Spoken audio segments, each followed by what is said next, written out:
ஏன் ராஜி மீனாலும் கல்யாணம் இத்தனை வருஷம் இங்கே இருந்தாங்க, இத்தனை மாதம் இருந்தாங்க. ஆனால் அவங்களுக்குலாம் கொடுக்கணும்னு தோணுச்சா? தங்கமயிலுக்கு சாப்பாடு கொண்டு போய் கொடுக்கணும்னு தோணுச்சுல, அதுக்கே நீங்கள் பெருமைப்பட வேண்டாமா? அதனால் இனிமேல் அவள் போய் கொடுப்பா, நீங்கள் அந்த விஷயத்தெல்லாம் எதுவும் தலையிடாதீங்க அப்படிங்கிறாங்க. என்ன சம்மந்தி சரியா அப்படின்ட்டு கோமதி சொல்லுவோம். சரி சரி பார்ப்போம் பார்ப்போம் அப்படின்னு சொல்லிட்டு மனசுக்குள்ளே எப்படி அவள் கொடுக்குறான்னு பார்ப்போம் அப்படிங்கிறாங்க. உடனே ராஜி மீனாவும் என்னக்கா இந்த சந்தடி இதில் நம்மளை வேறு இங்கே இழுக்கிறாங்க அப்படிங்கிற அதானே அப்படின்னு சொல்லி அவங்க 2 பேரும் பார்த்துட்ருக்காங்க. எங்கள் சொந்தத்தில் மயில் கூட கல்யாணமான மறுநாள் தான் ஒரு பிள்ளைக்கு கல்யாணம் ஆச்சு. அந்த பிள்ளையும் மாப்பிள்ளையும் இப்போ வந்து மூணாருக்கு வந்து ஹனிமூன் டூர் போயிருக்காங்களாம். அதே மாதிரி நம்ம மயிலெலாம் போகலன்னு சொல்லி எங்ககிட்ட கேட்டுட்ருக்காங்க. அதனால் மயிலையும் மாப்பிள்ளையும் அடுத்த மாதத்துல நாங்கள் ஹனிமூனுக்கு மூணாருக்கு அனுப்பலான்னு சொல்லி நாங்கள் பிளான் பண்ணி வச்சுருக்கோம்.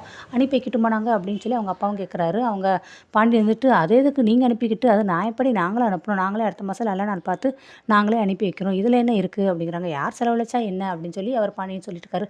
அப்படியா சரிங்க ரொம்ப நல்லதுங்க நாங்கள் வர்றோம் அப்படிங்கிறாங்க. இருங்க எல்லோரும் சேர்ந்து சாப்பிட்டு போகலாம் அப்படிங்கிறாங்க. இல்லை நாங்கள் வந்து விருந்துக்கு போய் சாப்பிட்டதே